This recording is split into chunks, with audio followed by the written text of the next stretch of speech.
أعوذ بالله من الشيطان الرجيم.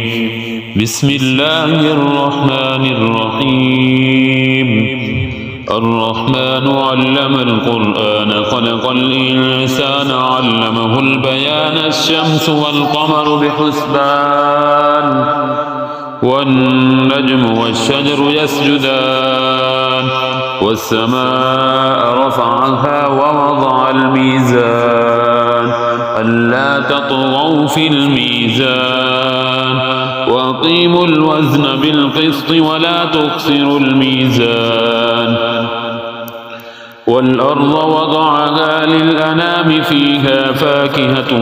والنخل ذات الأكمام والحب ذو العصف والريحان فبأي آلاء ربكما تكذبان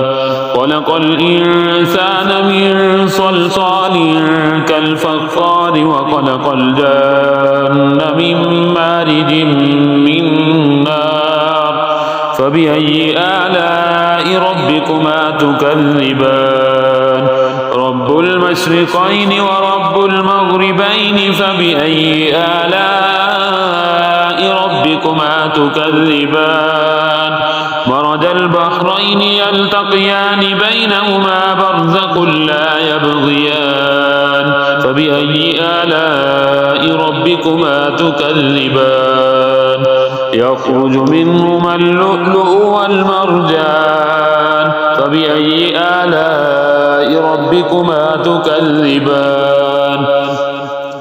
وله الجوار المنشآت في البحر كالأعلام فبأي آلاء ربكما تكذبان كل من عليها فان ويبقى وجه ربك ذو الجلال والإكرام فبأي آلاء ربكما تكذبان يسأله من في السماوات والأرض كل يوم هو في شأن فبأي آلاء ربكما تكذبان سنفرغ لكم أيها الثقلان فبأي آلاء ربكما تكذبان يا معشر الجن والإنس إن استطعتم أن تنفذوا من أقطار السماوات والأرض فانفذوا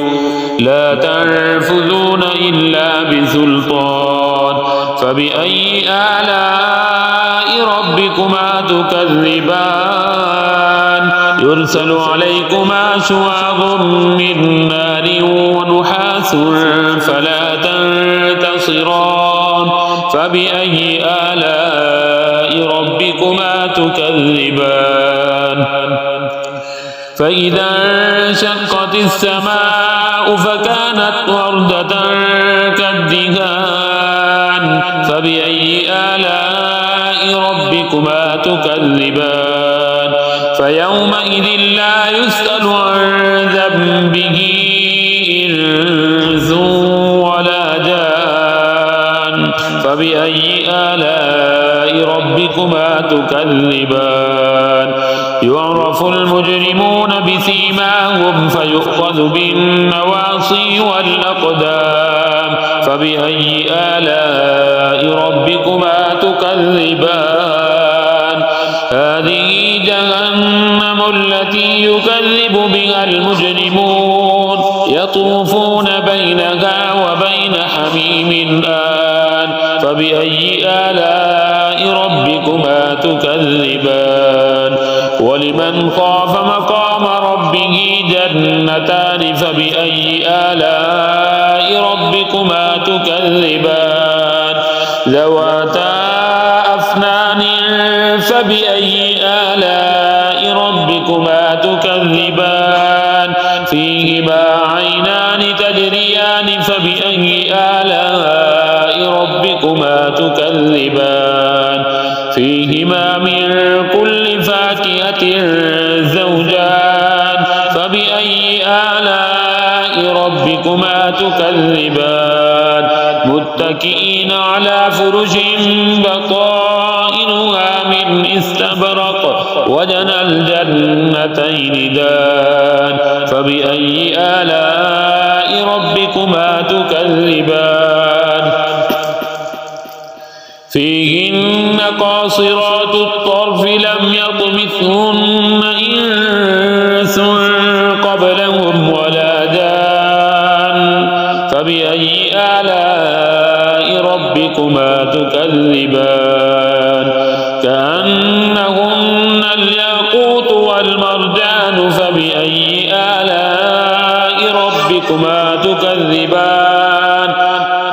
هل جزاء الإحسان إلا الإحسان فبأي آلاء ربكما تكذبان ومن دونهما جنتان فبأي آلاء ربكما تكذبان مدهامتان فبأي آلاء ربكما تكذبان فيهما عينان نضاقتان فبأي آلاء ربكما تكذبان فيهما فاكهة ونخل ورمان فبأي آلاء ربكما تكذبان فيهن خيرات حسان فبأي آلاء ربكما تكذبان حور مقصورات في الخيام فبأي آلاء ربكما تكذبان لم يطمثهن إنس قبلهم ولا جان فبأي آلاء ربكما تكذبان متكئين على رفرف خضر وعبقري حسان فبأي آلاء ربكما تكذبان تبارك اسم ربك ذي الجلال والإكرام صدق الله العظيم.